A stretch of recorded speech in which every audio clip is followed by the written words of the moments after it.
Hello, I'm Dr Allison Hibbert. Welcome to our third webinar in the Dementia series, which are delivered today at the Cornwall Training Hub at Kernow Health.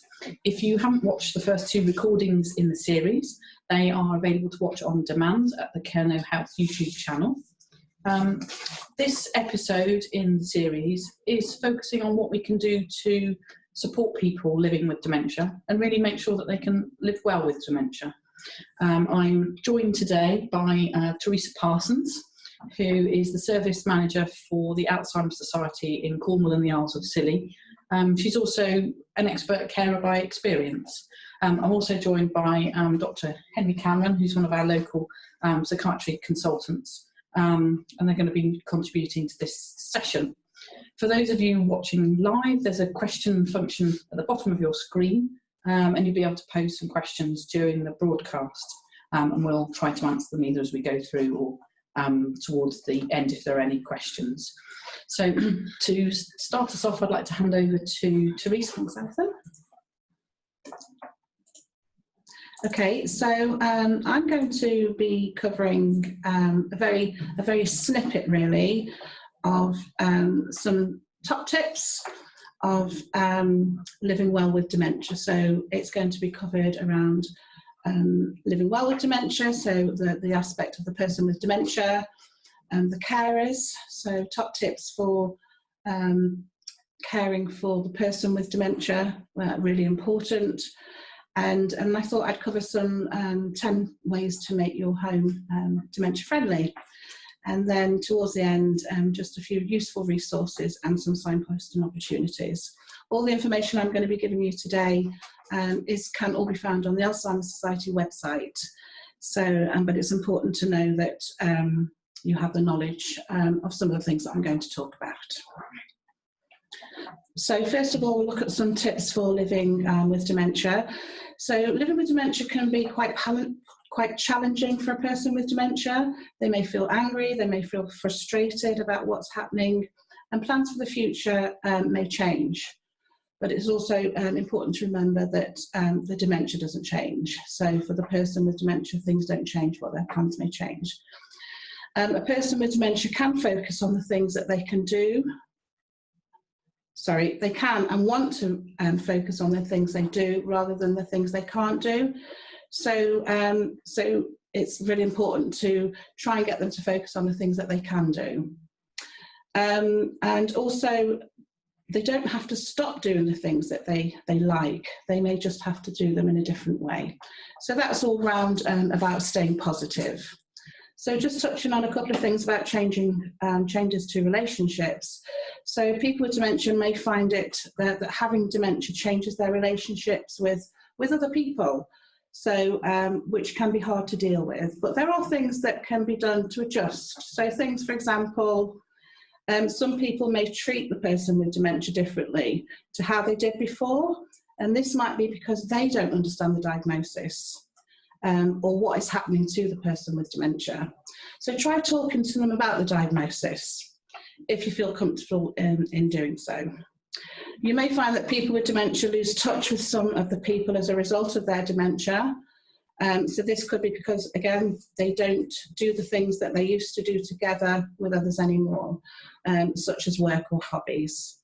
So people with dementia need to try and focus on the positives and on the people who are there for them. So just a little bit about communicating. You may find communication becomes more difficult over time for people with dementia, and this can again be frustrating and cause loss in confidence to the person with dementia. They'll probably have good days and bad days, and it can make things easier if the person with dementia talks to people close to them on their good days, so that they can say what they find hard and what can help for them, what can help them for when they have their bad days. So, for example, it might help for people to prompt the person with dementia as a reminder of what they were talking about to avoid the person with dementia getting frustrated. So a little bit about coping with memory loss. It can be distressing and not confident. However, there are things that can help a person cope with memory loss. So things like maybe writing things down, put them on the fridge, put labels on pictures or cupboards, or keep a list of useful telephone numbers by the telephone. So just a few things there to help cope with memory loss. And then staying healthy. So having dementia doesn't mean you should feel ill, doesn't mean you should feel depressed or anxious. So things that can help around staying healthy: try to eat a balanced diet, drink plenty of fluids, get regular sleep, and stay warm, and if possible, take regular exercise. So take us on to being active. Having dementia doesn't mean you have to stop living your life. Being active can help to stay independent, keep in touch with other people, and improve quality of life. There are lots of activities that people with dementia can do, both physically, mentally, socially, and creative. So it's important to carry on doing those things if possible. There's lots of technology at the moment. Most people with dementia find that technology can help them in their daily life. It allows them to stay independent and keep doing many of the same things they did before, such things as calendar clocks, reminder messages, medication, etc. And then lastly, living alone. A person with dementia may face extra challenges if they are living alone. It can be harder to stay active and in touch with people and to stay safe at home. So it's important for the person with dementia to ask for help and to have a support network around them. Ask their family network to do simple things like go to the shops or leave a key with a trusted neighbour just in case they need to get into the property in an emergency. So a very snippet there of top tips for living with dementia, with dementia. I think that's really useful advice actually, Teresa, because I was thinking sometimes in appointments when people come and see us at, say, a GP surgery or an outpatient, really important to write things down for people. I think with people even living without dementia, it's very hard to remember what's been said during that appointment. I think probably I don't give enough written advice to people actually. The advice to keep writing lists and write down the information we've come. Yeah, and even if you have lots of post-it notes around the house, it just as a reminder. So really, really useful. And we do talk to people currently that their calendar is their source of information, really, because everything goes on their calendar as reminders. Yeah, no, really useful. Thank you. I've also seen some people using phones very effectively and just opening up the notes section and putting a few notes in there and having that as their reminder. So that technology is coming through now with people who are getting dementia. Yeah, and it's a really up-to-date kind of version of technology, isn't it, with mobile phones? Yeah.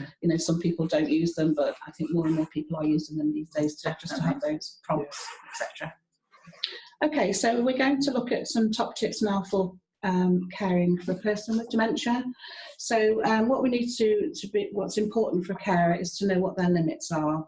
So it's important for the carer to know that they are one person and there's only so much that they can do and focus on, and that they can, and what they can do, and accept that the things that they can't do. So it's really important for a carer to accept that there are going to be things that they cannot do.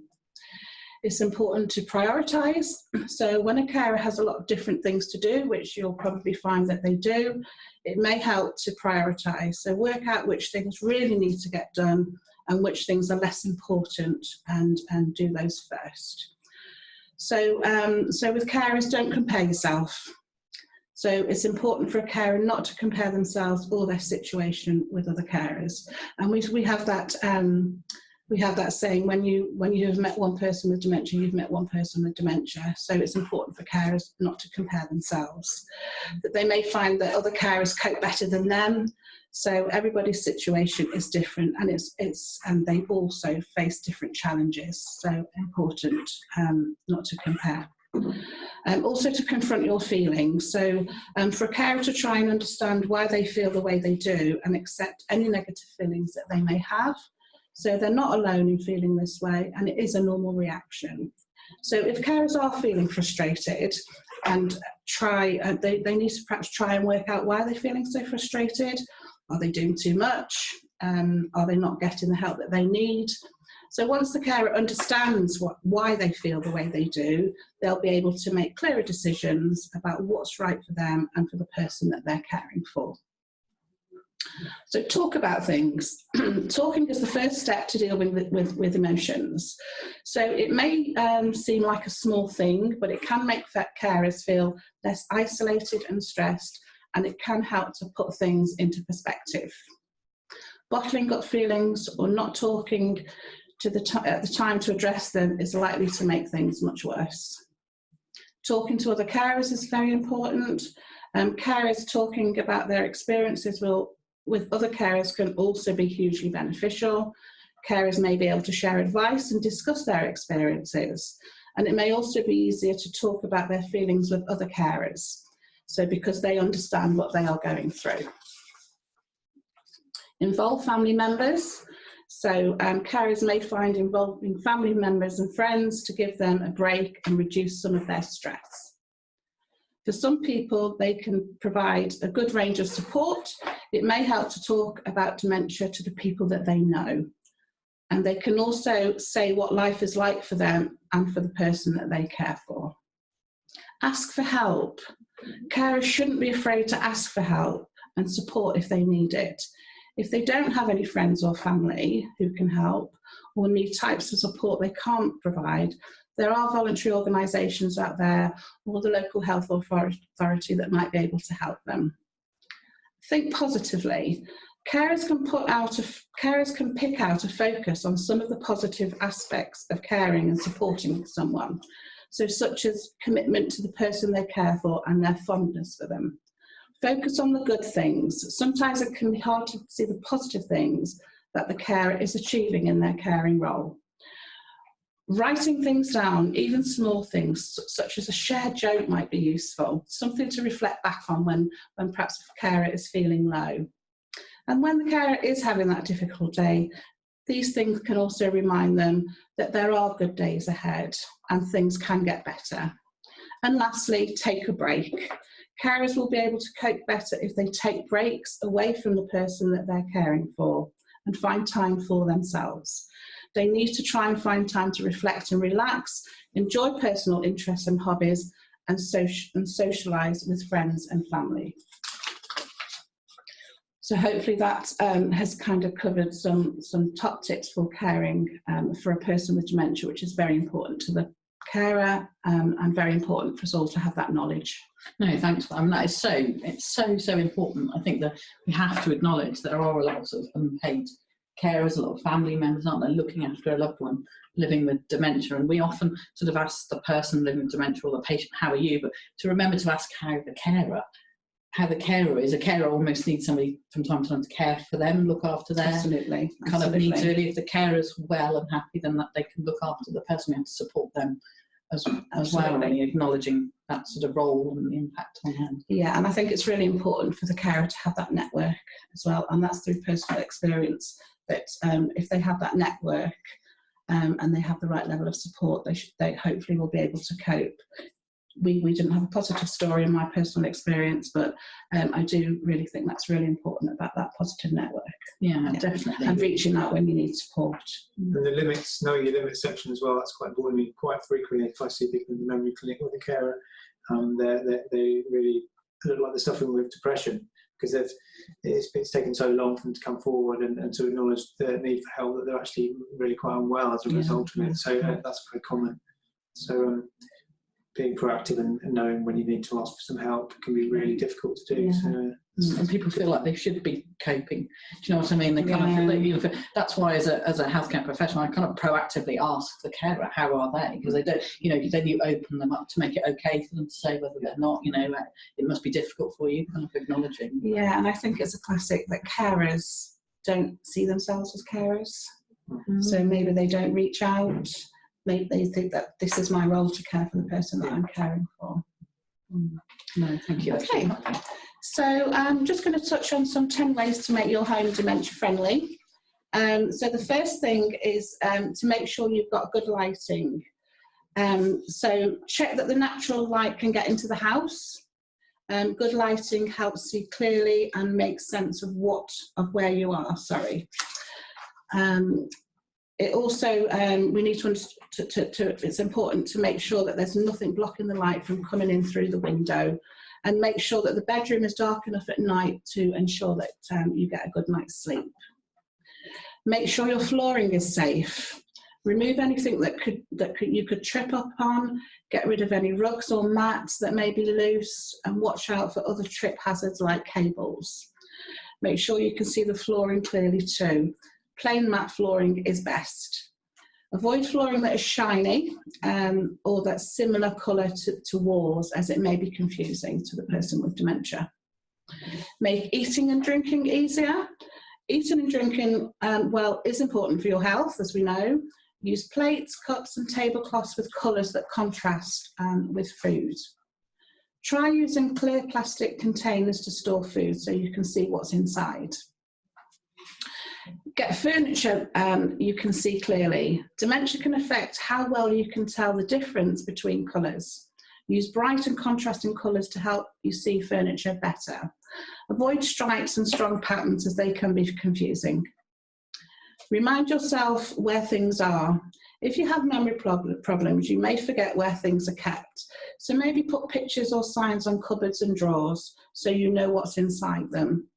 Try to keep things like your keys, wallets and mobile phones all in the same place. Keeping things simple in the bathroom. Put a picture and sign on the door labelling the toilet or the bathroom. Consider removing the toilet lid if it makes it easier to identify, and it's also helpful to have towels and toilet rolls with colours that contrast to the walls, and clear away items not used regularly. Keep clutter free. Untidiness around the home make you feel confused and distracted. Get rid of any excess clutter and make sure cupboards and drawers are tidy. Turn off the TV or the radio when you're not watching or listening to them so that the noise isn't confusing or distracting. Use equipment to keep yourself safe. Use grab rails to hold on to prevent yourself from falling. Install smoke alarms, and carbon monoxide detectors can also keep you safe. Sensors can help too. For example, you can detect whether the water has been left running or if the temperature is too high or low. And keep active and engaged. Keeping up with the things you enjoy is great for your quality of life. Use large face clocks and a calendar to help you track the day and the time and the different things that you're doing. Some people find a whiteboard helpful for writing things down as reminders. And lastly, get outside if possible. Taking opportunities to get outdoors is good for your well-being. Check that the front door is easy to tell apart from the others in the road or block to get yourself back safely. And if you've got a garden, make sure there's somewhere you can sit and rest when you need to. So just some very, very light 10 ways there to make your home more dementia friendly. I think those are really important distinctions. Like anybody that does home visiting, actually, when we go in, we can do a quick assessment of their home environment. You know, if you're visiting somebody at home, you know, have they got a glass of water to hand? That'd be something simple that we could, you know, make sure somebody's got when we're kind of visiting them. Or if we think that the home environment isn't suitable, do they need referral to like the community occupational therapist for advice? Lots of us out in the community doing home visiting, and that's really helpful kind of tips, I think. And they're really simple tips. Yeah. In fact, I'm going to get them back to my mother, actually. Get rid of the rugs. Yeah. Take the rugs off. Thank you. So I'm kind of coming nearly to the end of what I'd like to talk to you about. So I'm just going to touch on some useful resources. So this is within the Alzheimer's Society. So our dementia directory it's kind of our comprehensive, easy to use online support service directory, and that's for anybody affected by dementia that can access that. We also have a talking point, which is the Society's online support community and discussion forum. And talking point, I think talking point was my lifeline personally when my mum was diagnosed. I logged on to talking point and I was able to talk to other carers, talk to other people in the same situation as me. And I used to be on there day and night. I really truly recommend talking point to talk to other people. And then there's our helpline, which provides information and support. So there's our helpline telephone number there, which is 0300 222 1122. And that's for anybody to access, whether they're a person with dementia, a carer, somebody worried about their memory, or a professional. So that's available to all. And then some more publications. So This Is Me, which is a person-centred tool. I did use one of these for my mum, because my mum had her very diverse needs with being Italian. So get to know the person, not the dementia. So This Is Me is about that personal story. It's about the person with dementia. So highly recommend that. The Dementia Guide, which is a living well with dementia diagnosis, and the carers for a person with dementia. I always call these our Bibles. So when our dementia advisors go out on home visits, if they have a dementia guide and they have the caring for dementia, there's everything that a person or a carer needs to know about dementia. Really useful resources. And then we also have our publications catalogue, which is just a huge resource for fact sheets and publications. I think every GP surgery, every outpatient's waiting room should have a copy of these. Yes. For people to look at, because there's often a copy of magazines and other things. We should get these into. Yeah, I think when a person receives a diagnosis of dementia, I do believe that they do get a dementia guide, but can't be just reminding. But yeah. And the Caring for a Person with Dementia was a new publication that's quite recent. Okay, so they're both really good. Yeah, thank you. And then lastly, just some signposting opportunities. So the Alzheimer Society operate an information provision service. So, you know, we work collaboratively with all organisations, both statutory and voluntary, and we quite often get callers in that we can refer on or signpost on. So for anybody out there that would like to use the Alzheimer Society as that kind of signposting opportunity, our details are there. So our website, our local email address, and then our local office number, which is also our dementia support line, and any inquiries for Singing for the Brain. Dementia UK, which is supporting carers, so they support carers and the family members in acute hospitals, and also from that transition from acute hospitals into the community, so that's with our Admiral nurses. And then, of course, we can't forget our Memory Cafe network. You know, they're a lifeline to people with dementia, to carers, to the family network, that it gives them that opportunity somewhere where they can perhaps feel normal, I think, and have that social opportunity where they can just talk to other people in the same position as they are in. Yeah, we've got quite a lot of resources as well. I was thinking we've also got the Sensory Trust that provide kind of walks for people living with dementia and their carers. In some areas we've got a charity called Concern Weybridge. We've also got quite an active Age UK. Yes. So we've got Charity Memory Matters. So there's quite a lot of sort of voluntary sector out there to signpost people to. There's a whole list of organisations, voluntary and statutory, that can support people affected by dementia, and we all work collaboratively. We can't do it alone, so if we can't do it, we will know an organisation that can be signposted onto. Also, the primary care dementia nurse system from the health service down here is localised, so the individual nurses are likely to have a good knowledge of what's available in the local area. Yeah, really local practitioners. It does vary hugely in different parts of Cornwall. Yeah. So I hope you found that useful, and like I say, any information that I've shared today can be found on the Alzheimer Society website, so thank you. No, that's really helpful, I think. I mean, I think we need to remember that sort of caring for people with dementia is not just a specialist. Everybody should have the tools to sort of offer signposting, and kind of, you know, there are some key points and basic points that as all generalists should sort of have to hand, really. And I think that's a brilliant sort of summary, and certainly the Alzheimer Society website's got loads of useful information which I kind of turn to quite often, actually. Brilliant, thank you very much. Thank you very much, Teresa. I'd like to hand over to Henry Cameron, who's going to sort of give us more of a sort of a specialist kind of perspective on it. I'll hand over. Thank you, Alison. Hello. Yes, so I'm Henry Cameron. I'm an old age psychiatrist working down in Penzance, and I've been a consultant for about 10 years. And in my part of my job is working with people who suffer with dementia, and I tend to see people at the start where they might be referred by GP or one of the community primary care workers with concerns they might be developing dementia. So we assess whether people are suffering with dementia and try and make the diagnosis or not. And then I tend to see people then later on in the condition if there are problems. And so I see people who often aren't living well with dementia, and we try and do what we can to help.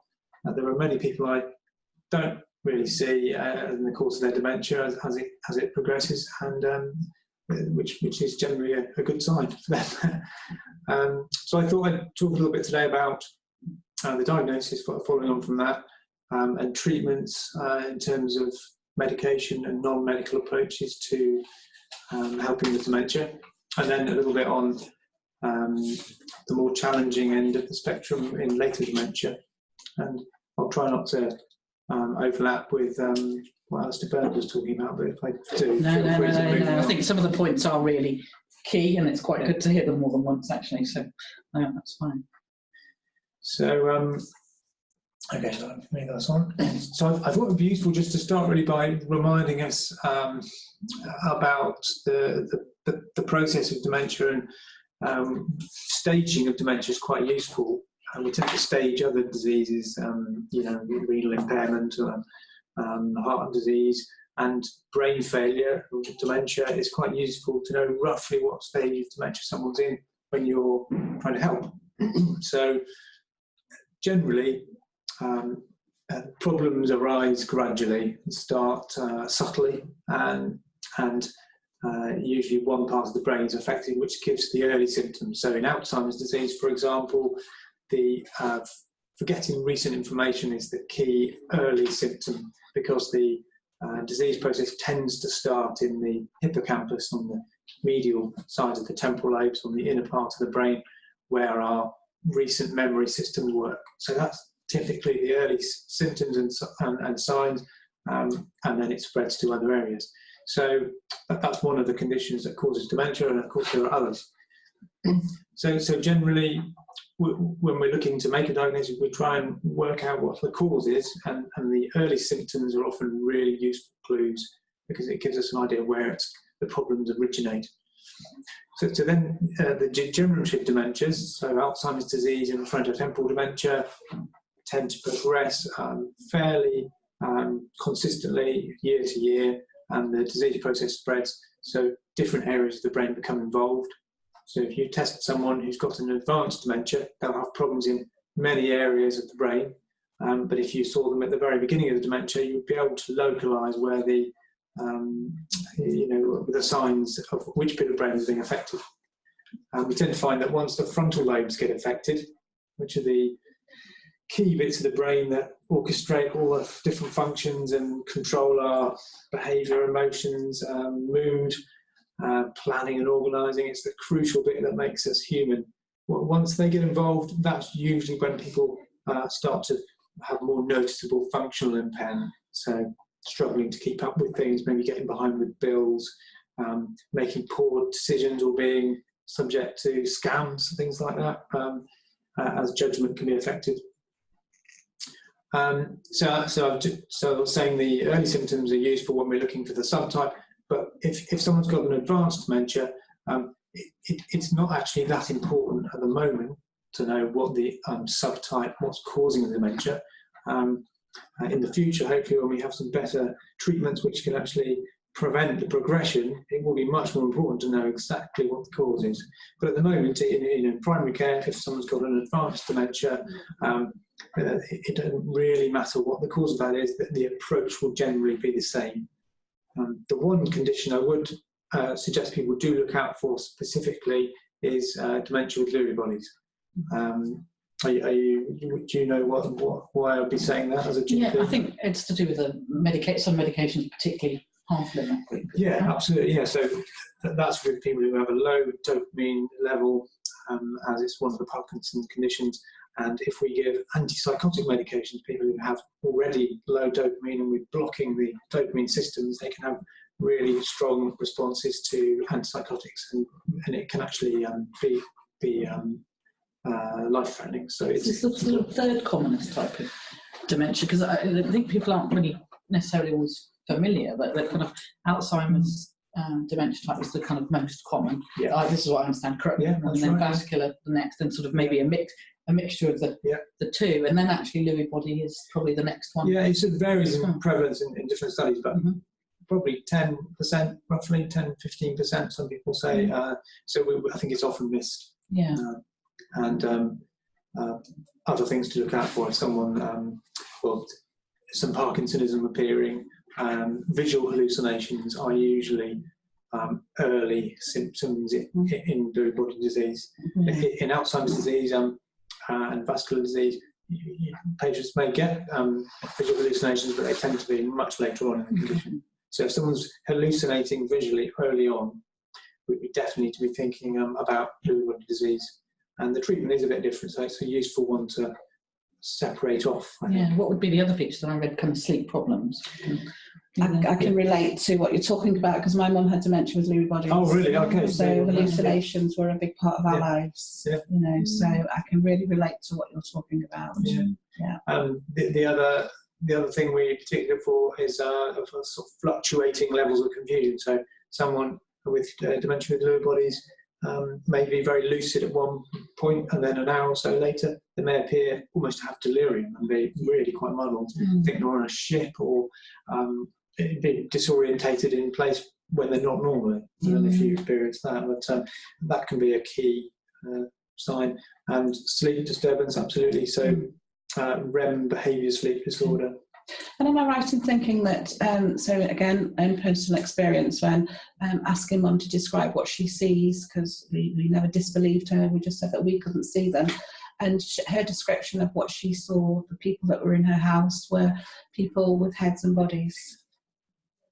No legs, no arms. That's what she saw. Picture. No. It's a very unusual type. Very unusual, yeah. And people with this condition often describe them very clearly, very vividly. Yes. There was I saw a lady this week who was able to tell me there was someone lying in the corner of the room and told me exactly what they were wearing and what expression they had. And she knew it was a hallucination. She knew it was a mind playing tricks on her. She wasn't particularly distressed, but it's a bit unnerving. It's a tough experience. So Lewy body disease, or dementia with Lewy bodies, is quite a distinct sort of collection of symptoms and signs. It's quite easy to spot if you look for it, and it's not uncommon. Yeah. So that was just a bit on the staging to help with tailoring treatment, I guess. So just thinking of treatments, starting off with diagnosis, really. The support for someone with dementia needs to start there, and diagnosing dementia can be very variable, from it being a devastating, completely unexpected diagnosis in someone who's 55 with young onset Alzheimer's disease, through to someone who's 90 who comes in kind of knowing that they may have dementia, the carer having already perhaps looked it up and not being particularly surprised, and actually finding it quite helpful to know what the name is so they can then seek more help. So it's a huge variety. I suspect what we're thinking about in primary care is the more straightforward end of diagnosing dementia. So I thought it'd be useful just to talk about some of the things we mentioned at diagnosis. So supporting someone with the emotional support they need is going to be the early part, and make sure you create enough time to do that. And it may need quite a bit of input, in which case you're more likely to be seen in the memory clinic to have that process. Or it may just need maybe another appointment to see if there's any questions after having disclosed and given a diagnosis, and being given some reading material like the very helpful booklet that we just saw, and just giving people a chance to say what emotions it brings up for them as carers or patients can be really helpful. And if that's done well, it really paves the way then for help to follow more easily. So we talk about sort of non-drug approaches and drug approaches, which I'll come on to in a little bit. But the other things that crop up, it's very useful to talk about planning ahead. So once you've dealt with the actual emotional issues of the diagnosis, it's time to think, right, this person, if they haven't lost mental capacity at the moment, is at risk of losing their decision-making abilities. And this is a really valuable time to get some information from them about their wishes and how they want things to happen in the future if they can't make decisions for themselves. Cool. We're going to cover that. We've got a couple of webinars to cover that in the future, actually, because quite a lot around the legal issues and also around kind of advanced care. Yeah, so lost in power of attorney, and particularly having those discussions about end-of-life care, which I know you're going to be covering. It's very common for me to go along to see someone who's got very advanced dementia, and when I ask the family, you know, is this what your family member would have wanted to be given treatment, to be having their life put on, they say no, it's worst nightmare, and those discussions never happened, and so that's really valuable opportunities that can be done in primary care. So we'll move on from that. So thinking of non-drug approaches, so we've already heard about quite a lot of the sort of psychosocial supports in the community that are so valuable. So I've just listed a few there which we've already covered to a degree. Music's an interesting one. There's a lot of research, isn't there, around singing for the brain and what the sort of benefits that can bring to people. I know it's kind of they say that recently. singing kind of is the last memory to go, and I remember going to my very first Singing for the Brain group, and when I first joined the society many years ago, and it was a massive group, and I was watching this particular lady who was not responding to any of the singing, and then just towards the end of the singing session her foot started tapping, and it kind of put things into perspective for me about all the research that they've done on singing, that actually, it's right. Yeah, that's right. I mean, there's the patch where I work in Penzance, the primary care dementia nurses organise a quarterly sort of dinner dance at the Queen's Hotel in the front of Penzance, which is the place that people would have gone out to dancing when they were younger, and they get about, last week I think they had about 80 people coming out.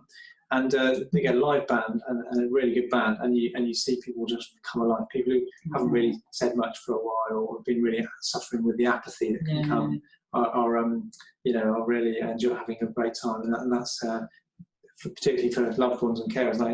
That is better than any treatment or pill we can offer. Absolutely.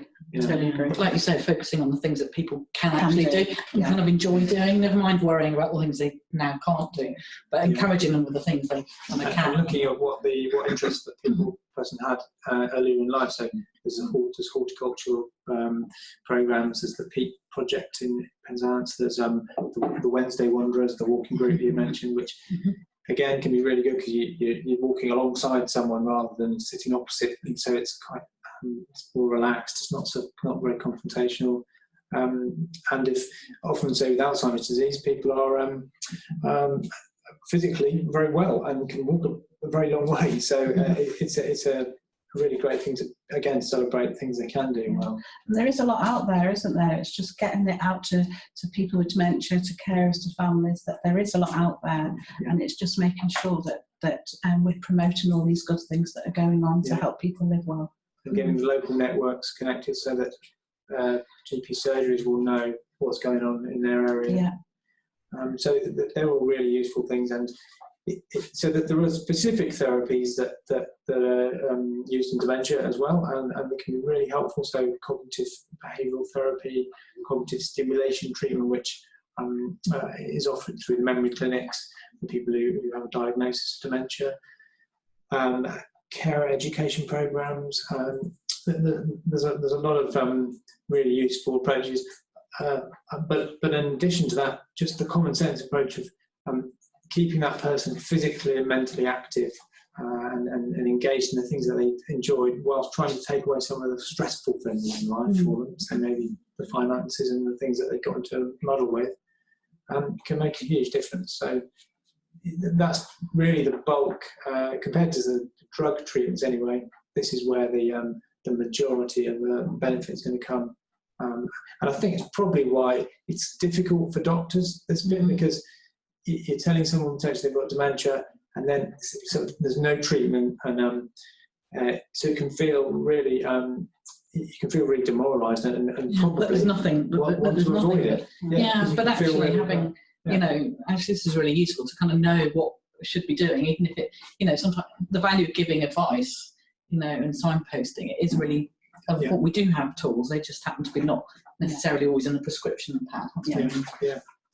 So I think this might maybe one of the barriers, having to tell someone, give someone some bad news and not be able to solve the problem or sort it out. But knowing about these things locally, having connections with the primary care dementia nurses, local Alzheimer Society and work and so forth can be really helpful and plug that gap. So then I've also mentioned formulation approach. So this is more to do with trying to work out what needs are being unmet for someone in later dementia, and we'll perhaps come on to that in a bit. Okay. Any thoughts on that? No, I think it's just so useful to kind of think, like you say, that we sometimes think we have to kind of write something or prescribe something, or what do I do? But actually really useful to have the tools of, actually there's a lot of information we can signpost people to. We can give them information, advice, and actually listening as well, kind of to the care, actually also supporting the care is actually looking after the person. Absolutely, and I think when a person receives that diagnosis, it's kind of, so what next? So they're just thinking about their diagnosis, but actually there's all this there. There's this big massive network of organisations and activities that can help you continue to live in well with your dementia. And so even if just sitting with someone who's struggling with a diagnosis or carer and just giving them time and talking it through, that in itself is in primary care really, exactly. And I think often we don't realise how useful that could be. No, the doctor is the drug, as it were. We used to say, didn't we? Allied groups that actually intervention. So a little bit on prescribing, because I think it is useful to talk about that for our GP colleagues and the connections we have in secondary care with GPs. So the sort of general approaches are, potentially dealing with terminal conditions that progress, and it's really worth thinking about what the overall prescribing is for that person and what the goals of prescribing is for other medicines that might be on. So really having and again, the staging of the dementia is very important there. Someone with very early dementia may still be working, they might be driving, and their quality of life could be really good. And someone with an advanced stage dementia who's towards the end of life, their needs can be very different with treatment. So that's just something to keep in mind. The other thing that's very useful to do is think about this concept of anticholinergic loading, which it's been known about for a long time, but it doesn't really get talked about that much. And unfortunately, I don't think it's made its way into the software for prescribing. It would be a very easy thing to do, but essentially, a lot of medicines have anticholinergic side effects. So the acetylcholine system, which is depleted in Alzheimer's disease, so it's already kind of underperforming. A lot of the medicines we prescribe have bind onto the acetylcholine receptors and block the effect, so you get a double blow.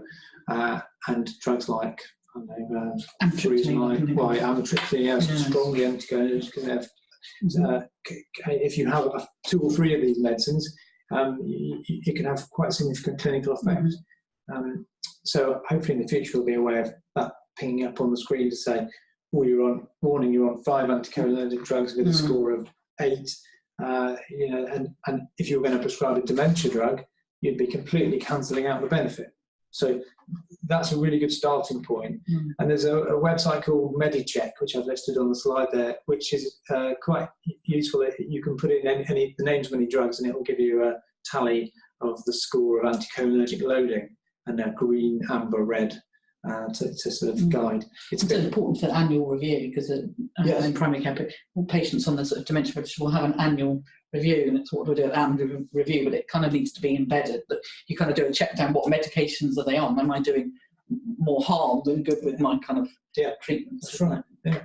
So that's quite a useful place to look if you haven't got another way of looking it up. And then there's general safety advice around things like pivotal boxes where the medicine will only reveal the day's treatment at a time, and then it will lock and move around again, so that if someone's taking their medicines twice instead of once a day or something, it can help to reduce the risks. And blister packs are very useful, so when we come in to see how someone's getting on, if we can see the weekly medicine and check they're on the right day and it's looking in order, that can be very helpful as well, whereas individual boxes can be hard to set. So it's those sort of more practical things that can be it can be very useful before actually reaching to prescribe a new medicine. So that's something you are actually doing something by doing these things, which can be helpful. And then in terms of prescribing in dementia, so the licensed treatments we have for dementia all link into Alzheimer's disease. We don't, and Lewy body dementia. We don't have any licensed treatments for vascular dementia. So it's quite a narrow license, really.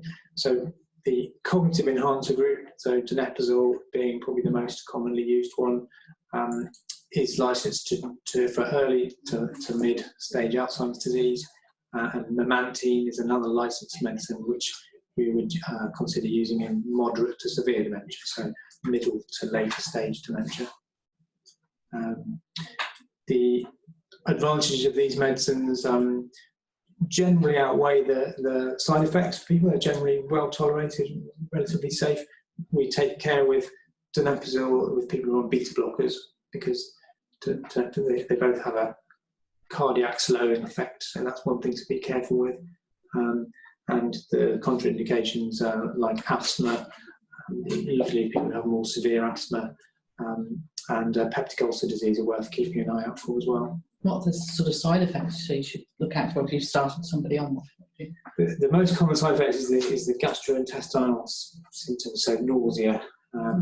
Some people don't seem to have any of that. Other people, by day 4, they might be vomiting and really quite well. Okay. So it's probably about 1 in 10 people get some form of gastro symptom at about day 5 usually.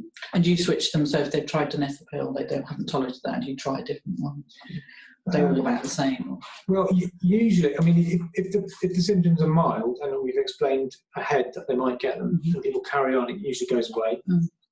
And on the low dose, that would be a sign not to increase it, because it's going to get worse if you increase it. That's a dose-related side effect. But if someone couldn't tolerate donepezil and they were, they just have to stop because they're too unwell, then we usually try a second one if there was a reasonable chance it would be helpful for them. And memantine is used in the middle to later stages, and that's so the first group of drugs are to do with more enhancing cognition and trying to improve memory and sort of have a stimulating effect. Memantine is more of a brain calming and can help with some of the more agitated behaviours. So that's just a bit on that. So in later disease, the trial evidence suggests that we should keep people on the donepezil drugs indefinitely if there's no problems with them. In the trial where they stopped people's donepezil, there was a deterioration compared to people who stayed on the drug. So the general feeling is, unless there's an obvious side effect, keep them going, which is quite useful to know. And adding in memantine to people who are already on donepezil is also a useful thing to do in moderate to later dementia, and that's now in the latest NICE guidelines. And the guidelines suggest that GPs can initiate that if someone's already on donepezil and they've moved into a later stage dementia. It's quite appropriate to add in memantine as a GP without needing to consult secondary care. And the NICE guidelines recommend offering it in moderately severe considering it in moderately severe and offering it in more severe. I think I've made a typo there. That should say more severe. So implying that it's more beneficial the later on in the disease process. And then we have the other licensed drug, risperidone, which generally you'd be referring to the specialist service to get guidance on whether to use antipsychotic medication in dementia. I wouldn't recommend prescribing it without that. No, I think it's always worth getting advice. Yeah, just because of the risks and benefits and the discussions that need to happen around that and the monitoring. Yeah. Then in non-Alzheimer's dementia, so DLB, dementia with Lewy bodies, these donepezil-like drugs can be really helpful. People who suffer with this condition have even lower cholinergic levels than in Alzheimer's, and it can help with the delirium-like symptoms and hallucinations and fluctuations. So it's the first-line treatment, which is useful to know. Vascular dementia, there's no evidence really for using these drugs but quite often we suspect probably Alzheimer's disease is comorbidly present with vascular dementia, so there's a rationale for using them in that case. And in frontotemporal dementia, we don't really have any evidence of drug help. I think some SSRI antidepressants have a bit of evidence for using, but it's pretty weak, really, overall. No, so if somebody's got vascular dementia, you should. How much is it important to kind of modify their sort of risk factors? You know, would we? You know, I guess if somebody's getting at somebody's kind of in their sort of 60s with an early vascular dementia, you are really interested in modifying their vascular risk factors, statins, diabetes, hypertension. What I'd suggest is you want to be interested in people like me, mainly. You are 40s, 50s. This is the time to really be telling people that when you're having the conversations about smoking and so forth with heart disease, bringing in dementia to that conversation, because I think Professor Burns mentioned in the first talk, approximately a third of dementia cases can be preventable today. Yeah, it's good for your heart, it's good for your brain. Absolutely, yeah. By the time we see them in the memory clinic, there's already a lot of damage there. Still, there's good reason to be still working on those risk factors and encouraging people to be motivated to particularly exercise, and that's the really key one. Helping, so the Wednesday Wanderers, for example, is a great thing to tag on to. Anything that gets the heart rate up a little bit, and then potentially cholesterol levels and the usual things that you'd be very good at in primary care. Okay, so that information about the drug treatments it hasn't projected up very well there, but is on a one-page picture thing from the BMJ, which I think is really helpful, and it tells you about the different conditions, who can prescribe, and what stages to prescribe them. So I think that's something like that on the desktop or on the wall you can just glance up at to remind yourself. It can be really helpful, and that can just be found on the internet. I'm sure we can put a link to the slides. And then just finally, I thought it was worth talking a little bit about the later problems in dementia, which the majority of people who suffer with dementia will have some kind of challenging behaviour with, or challenging symptoms with hallucinations, agitation, sometimes having beliefs about things that aren't true. It's very common. And a lot of the time it can be managed very effectively with simple approaches and reassurance and familiar people, around the person. But I thought it might be worth thinking about, say, a GP being asked to come and see a patient with agitated behaviour. Would that be worth? Yeah, that would. That's really useful. So it's important to recognise that the prescribing role here is there is potentially a prescribing role, but it's in context. It's one of it's sort of probably step 9 of 10, and so it's very tricky if you get asked to come in as a GP to sort a problem out of someone who's agitated, because you'll want to look for a quick way of fixing the problem, but that might actually add to the problem. So we need to make sure that the